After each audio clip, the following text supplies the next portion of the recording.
A young man's journey into the jungle to find some guava turns into a close encounter of the ferned kind. Get it? Because ferns, jungles. Okay, that might have been a bit of a stretch. But then the next story we're going to look at, if you didn't like that one, don't worry. There's another one coming. A young woman goes missing. Unfortunately, things like this happen quite often.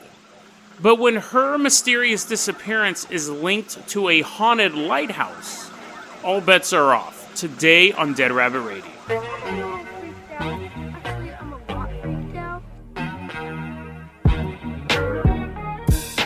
Hey everyone, welcome back to another episode of Dead Rabbit Radio. I'm your host, Jason Carpenter. I'm having a great day. I hope you guys are having a great day too. Let's go ahead and move on with our first topic. Now, let's go ahead. We don't really have a jungle terrain vehicle. We did, until it got blown up, the Carpenter Copter.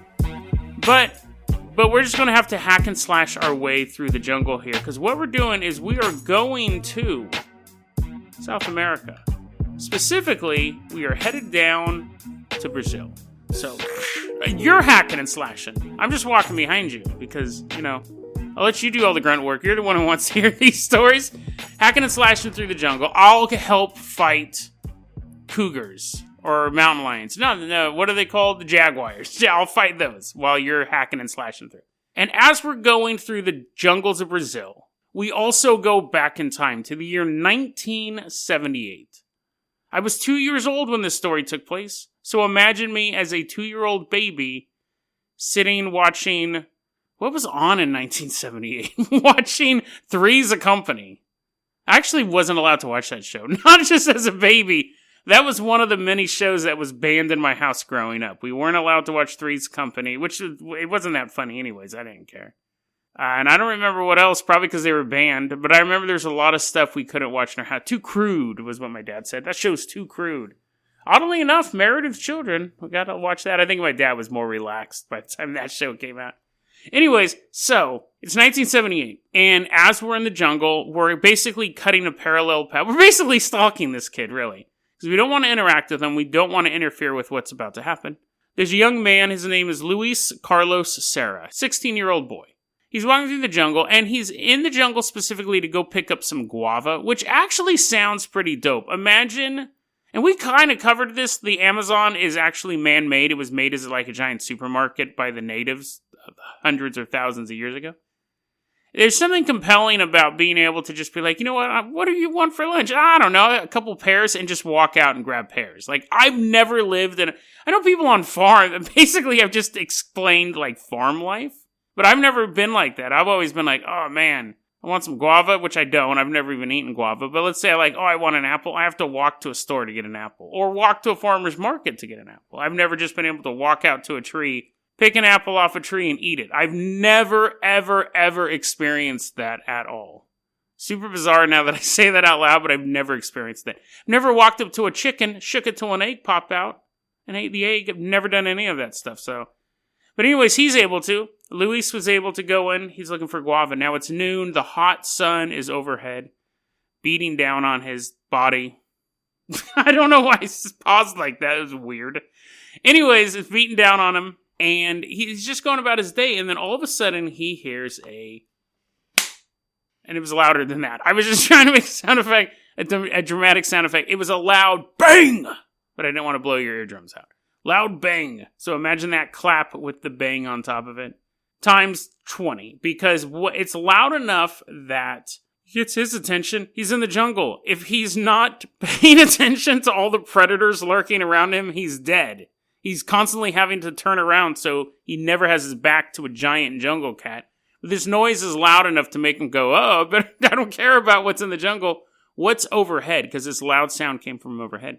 He looks up and he says he sees something that is brighter than the sun. It's a light brighter than the sun. Now, it's interesting because what he is seeing, he doesn't know what it is, but we do. We traveled back in time, so we know the future.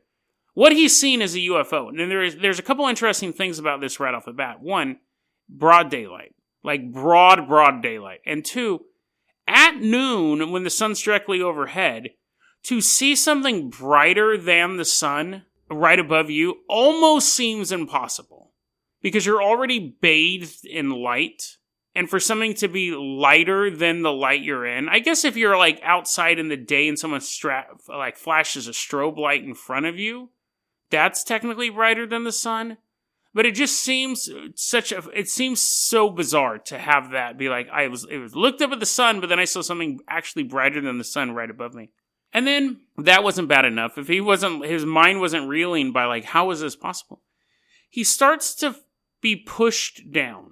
He said that he described it as if two strong hands were holding his shoulders and slowly like pushing him to the ground, pushing him down. And he couldn't resist it. And it finally gets him all the way to the ground. And now he's laying flat, completely paralyzed and looking up at this super bright light. Now at this point you're thinking, what could be worse? Like, what's going to happen now? Like, what's going to happen to this poor kid? He's been blinded, he's been paralyzed, jungle cats are putting on their bibs, getting ready to eat him. But then he slowly starts to lift off the ground. Starts to levitate over the jungle floor and begins flying up into the craft. Now, that sounds kind of cool because you think like you'd be Superman and stuff, but it's not cool if you can't control it. Like, Superman is only cool because he controls where he flies. If he had all his normal powers, but Lex Luthor decided where he went, he wouldn't be that cool. And that was this dude. This guy was Superman with no self-control. He ends up flying into the UFO. Like a big window opened up. He flies into the window. He's actually terrified at this point. There's no dramatic music playing. Oh, I think Superman came out this year, actually. Didn't it come out like 77, 78? Anyways, not Superman, the boy flies into the UFO, defeats Brainiac. The boy flies into the UFO, and he's sitting there. He's not sitting there. He's actually a prisoner. He's still paralyzed. He says that he sees these three figures in metallic suits walking around the inside of the UFO. Can't understand what they're saying. And interestingly enough, they also have visors, so he can't see their face. He can't really see anything. They're basically wearing armor. And he can't understand what they're saying. So none of this telepathy, none of this universal translators. He is their prisoner, and they don't want him to know what they're saying. Now, I know right now you're thinking, Jason, you don't cover a lot of UFO stuff. And there's a reason why I don't cover a lot of UFO stuff. It's not because I don't believe it. It's because most of it is, I looked up in the sky, I saw a light, I couldn't identify, it flew away. Or, I looked up in the sky, this little hover ship appeared, and then flew away. I like the stuff where people are meeting stuff. And abductions are always cool, but usually abductions are just like, I got abducted, they stuck something up my butthole, and then I went home. And I'm like, This story has an interesting connection to a story that I've covered in the past, and I want to see if you guys can catch it. And I'll explain it if you didn't, but I'm not just going to end the episode. Anyways, so he's talking to these, he's not talking to them. Again, he's just trapped. These metal armored aliens are walking around. And they're walking around. The UFO continues to fly. And then he flies, like again, being levitated, flies back off like the little doctor table in the UFO, back out the window. And as he's floating down, what he sees is a giant stone, like a giant flat stone on the ground, surrounded by grass in all directions. So he's nowhere near where he left. He has no idea where he's at. And as he's being lowered onto this rock, this big giant slab, this flat slab, he looks up, he sees the night sky, but the night sky is just black. There is no stars whatsoever in this sky. So he's able to see this UFO hovering above him. It's the traditional disc-shaped type UFO. Flying out the window, he sees below him the grass and the rock slab. He sees above him just pitch black. No stars, no nothing. And he lands on the rock slab. He lands on the slab. And the figures are standing back over him, and they have this ball. It's described as a transparent ball full of strange liquid. And they force the whole ball into his mouth. And he wakes up, he's on the jungle floor. Completely paralyzed. Now, he can't move, and he can't really talk. He's just laying on the jungle floor. He's crying out for help. He can't move. And finally, a fisherman just walking by, Andy Griffith and his son are walking through the jungle, And they see this 16-year-old boy laying on the ground, and he's like, help me, help. I'll use the only word I know in Spanish, agua, agua. And I learned that from Sesame Street. So anyways, they give him some water, and he's like, no water, I need help. They pick him up. I don't know why I'm saying they. It's only one fisherman. I love it when my fictional jokes end up becoming part of the story. Just one person, one fisherman. There was no son there. There was no Barney Fife either. One fisherman, just one, picks him up, takes the boy to the hospital. 3 days this kid had been missing. He went out to go get the guava, and 3 days later they find him on the jungle floor. The family thought he was gone. They had no idea where this kid went. 3 days had gone missing in that period of time. He was floating around, hanging out on rocks in the middle of nowhere. And for 10 days, he was completely catatonic. He just sat there in bed, paralyzed. He couldn't talk. Well, he could say agua, but I mean, like, he could kind of be like, type stuff, but he couldn't move and he couldn't really communicate. He sat there for 10 days. And what the doctors noticed, they noticed a couple odd things. One, his hair was gone. And first they thought it was shaved off, but as they were looking at it closer, they realized it was burned off because he actually had burn marks along the tops of his ears. And 4 of his teeth had been broken, shattered. And they think that it was fairly recent because there was still blood on his teeth. Like, there was still fresh blood. So it was like it was a recent wound. Maybe the fisherman dropped him a couple times as he was carrying him. But eventually, after 10 days, the kid, Luis, snaps out of it and tells this story of what happened. Now, of course, some people believed it and some people didn't. And it kind of became this big brouhaha in the area and stuff like that. And it's just become a story that's kind of disappeared into UFOlogy, except for one detail. I did an episode a while back about Bigfoot being an interdimensional creature. And in this episode, and in this story, there was a hiker who was walking through the woods.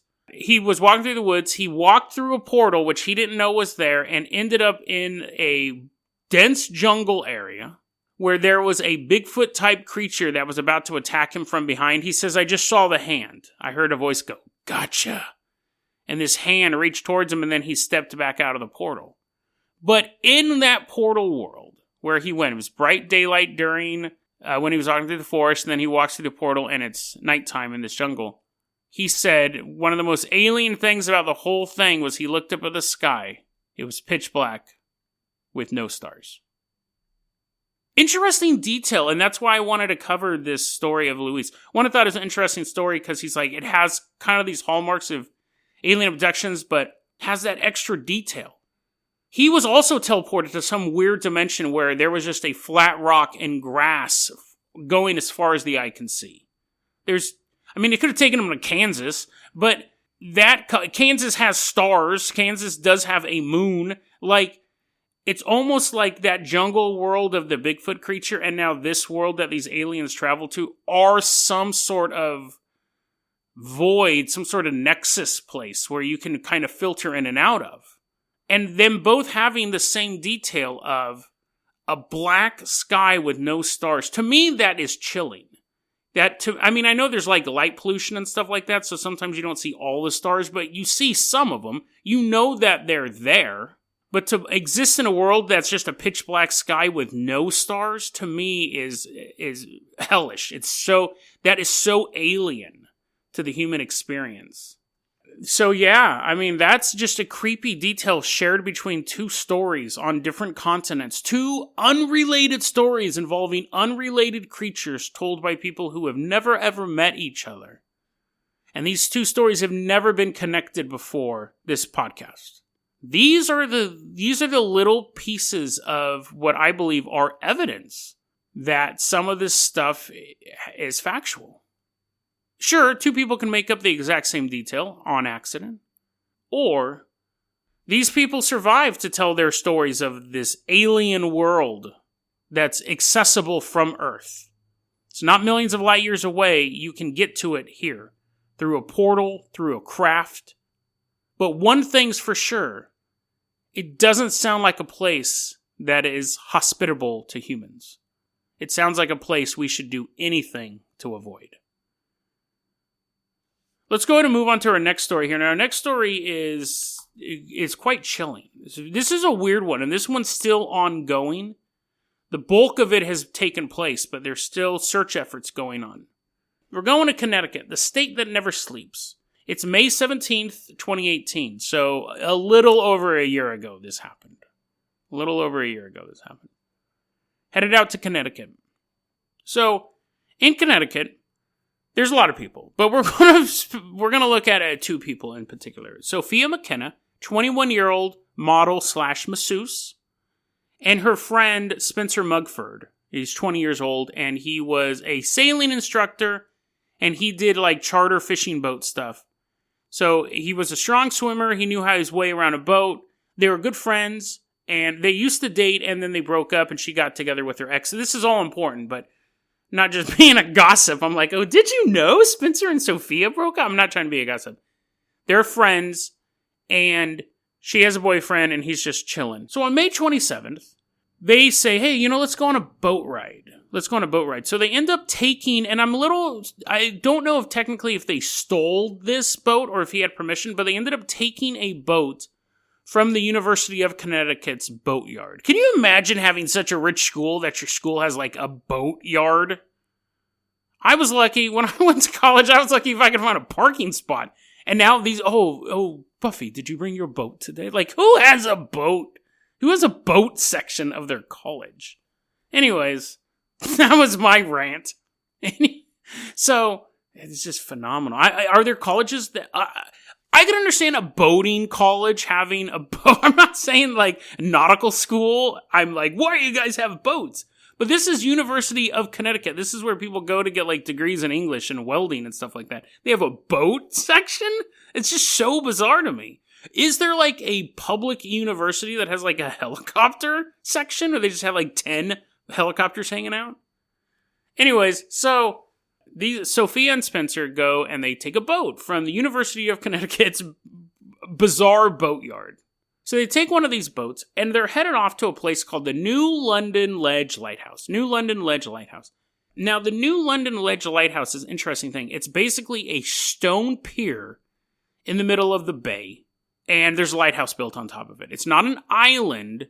It's not like connected to the land, which is what would make an island, but it's not like a natural island. It's just a giant stone pier with a giant lighthouse. It's not just like a stick with a candle on it. It's like a fully functional lighthouse that people used to live in, and then it went automated back like in 1987. But a giant lighthouse, like you imagine a U.S. lighthouse, sticking on a big concrete man-made island in the middle of this bay.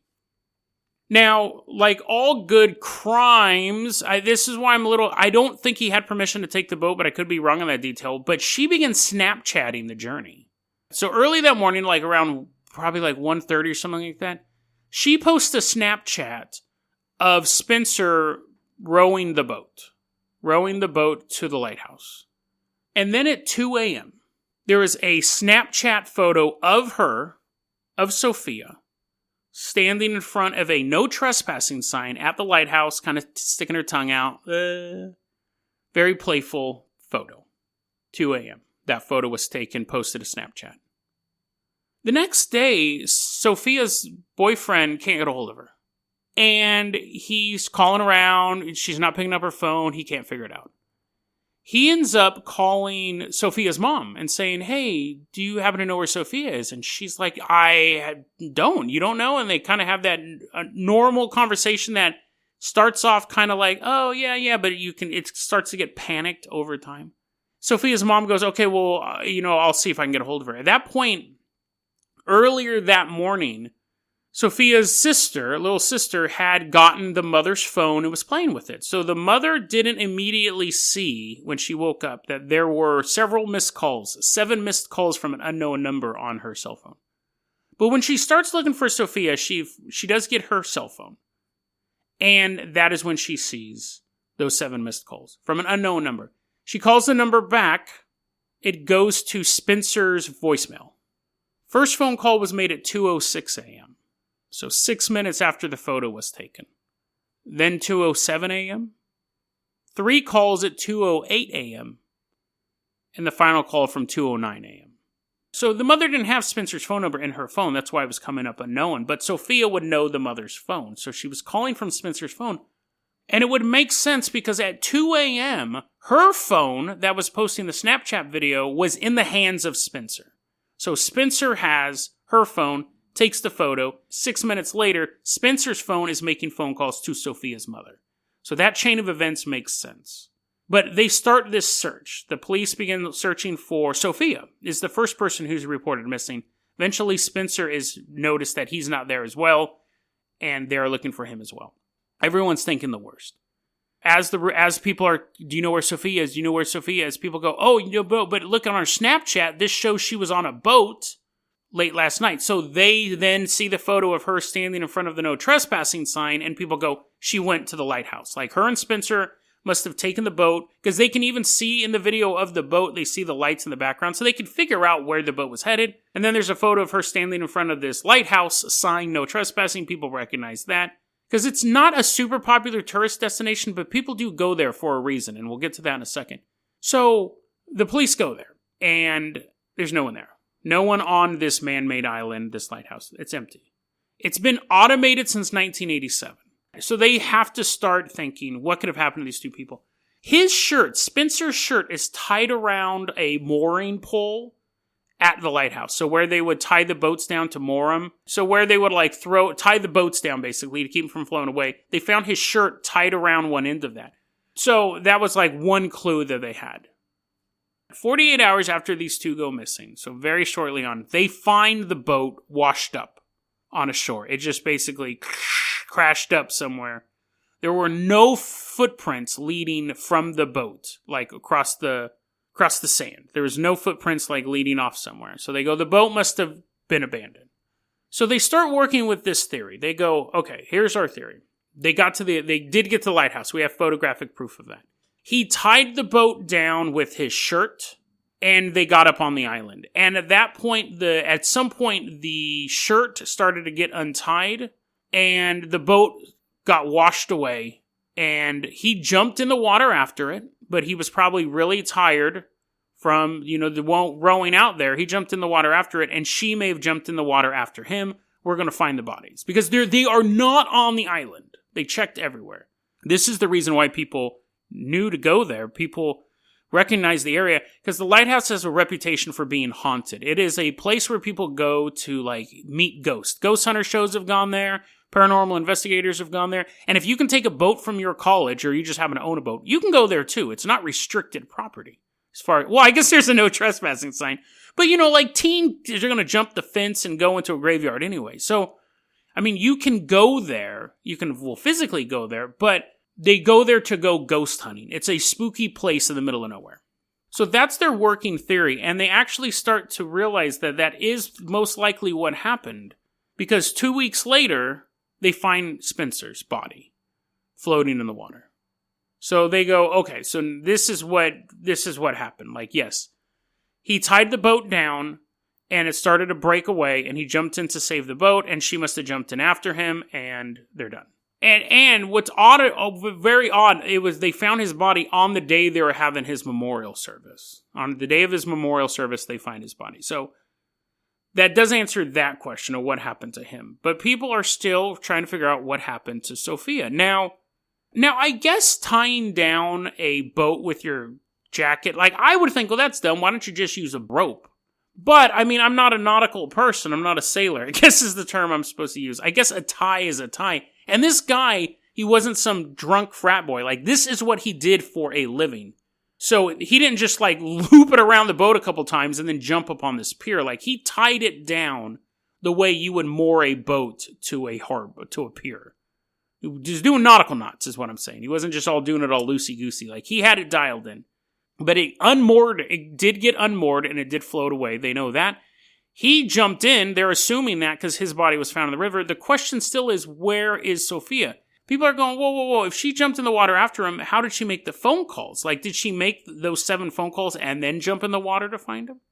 Police are we don't know. And the mother was she wasn't a confident swimmer. There's no way she would jump into the water in the pitch dark trying to find someone who's a better swimmer than her. The mother says she just wouldn't do that. 2 other men died in the harbor that day. 2 other men died because it's like Memorial Day weekend. So 2 other men died in boating accidents that day. Fell off their boats, got drunk, got hit by a boat, whatever. Both of those bodies have been found as well. So we can presume that 4 people fell into the water that weekend. Spencer, Sophia, and then these 2 other men. 3 of those people were found, which is giving more credence to the theory that she did not fall into the water. Because if she had fallen into the water, she would have been found by now. So people are thinking maybe she was stuck on that island and another boat came and kidnapped her. Maybe she was stuck on that island and someone killed her, serial killer, or just regular killer. Maybe they were being followed the whole time and someone untied the boat and there was a struggle and they throw Spencer in the water and they throw her on a boat and stuff like that. Those are all very, very chilling things. And I don't want to make light of this young woman's disappearance or the tragedy of Spencer's death or anything like that. I'm not trying to do that at all. However, there is an interesting paranormal note to all of this. Like I said, it's a renowned place for ghost hunting. But not just that. It's not just that. This place was hated by the people who worked there. So it was built in 1909. And that was when the big pier was built. And then they were building the lighthouse on top of it. And then in 1987, the Coast Guard went fully automated. So now it's just a computer system that runs it. Now, the legend goes that at some point in the early times of this lighthouse in operation, there was a guy. Some people say his name is John. Some people say his name is Ernie. It really depends on who you're talking to. So, not super credible to begin with here, but some interesting similarities. So, there was this guy. His wife cheated on him. So he climbed to the top of the lighthouse one night and jumped off and just all over the rocks.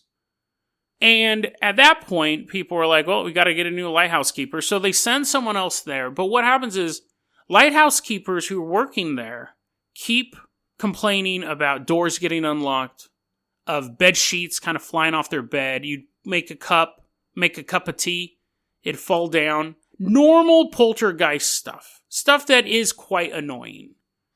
So, you can deal with it. You wake up and your bedroom door is open, which has happened to me quite a few times. It's because the wind is blowing through my apartment and it's still creepy. Like when I wake up, I know why my bedroom door got pushed open. It's still very unsettling. Imagine that on a rock in the middle of a stormy night and you're the only person in a spooky, spooky lighthouse. How much more terrifying that would be. But this ghost also had another trick up its sleeve. What would happen was people who would be working on the lighthouse would go to leave and their boat would be floating in the harbor. No matter how hard they tied these boats down, sometimes they'd get untied and float away. Super creepy detail. I remember when because I looked at the Sophia stuff, I was researching that, and then I started researching the haunted past of this thing. And just as they're like, the ghost does this, the ghost does this, the ghost unties boats, the ghost does this, and I was like, what? So this ghost is known for untying boats made by, nautical knots. Again, they're not just doing little, cheap shoelace knots. They know how to tie a boat down. They go out, their boat is floating away, they have to call for help.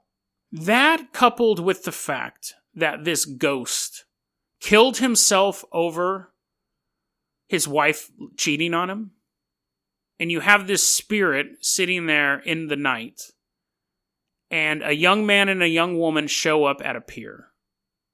A young woman who, and I'm not trying to cast any judgments on this person, but you have a woman and a man on a pier that's haunted by a ghost who killed himself because his wife left him. And this woman and this man on this pier used to be lovers, but she left him for her ex-boyfriend. She got back together with her ex-boyfriend. It's like this paranormal psychic pot just bubbling forward as you have this perfect storm of elements at 2 a.m. on this pitch black island. Is Sophia somehow still there? And again, this sounds totally insensitive, but is Sophia somehow still there? Will they not find her? Has she been We talked about other dimensions, portals, in just the last segment. Is she caught somewhere between our reality and Ernie's reality? Is she trapped there by a spirit so bent on vengeance that when the perfect victim just dropped on his doorstep, all he had to do was untie a boat and let it sail off? Spencer jumps in. She's frantically calling her mom on Spencer's phone in the dark. 2 a.m. No one's picking up. Why did she stop placing those phone calls? Did the battery die? And then she's trapped, surrounded by pitch blackness and the sound of the sea around her. Did something force her to stop making those calls? Somebody or something? No evidence of what happened to her has been found. No clothing, no blood, nothing. But there is one little piece of evidence to the story of Ernie. Before the lighthouse went automated, back in 1987, the last lighthouse keeper wrote in a log, "Rock of slow torture, Ernie's domain, hell on earth.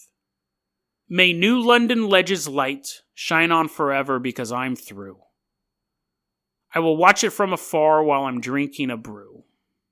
You gotta wonder if that lighthouse keeper still lives out there, but now safely snuggled on the coastline of Connecticut. And if every so often he looks out and sees that lighthouse in the middle of the water, remembers the horrific experience, calling it the rock of slow torture, Ernie's domain. What did that lighthouse keeper see and experience to write those words into that log? It wasn't his journal, it was the log for the lighthouse. What could he have possibly experienced over the course of his job there that would make him call it rock of slow torture? Who knows?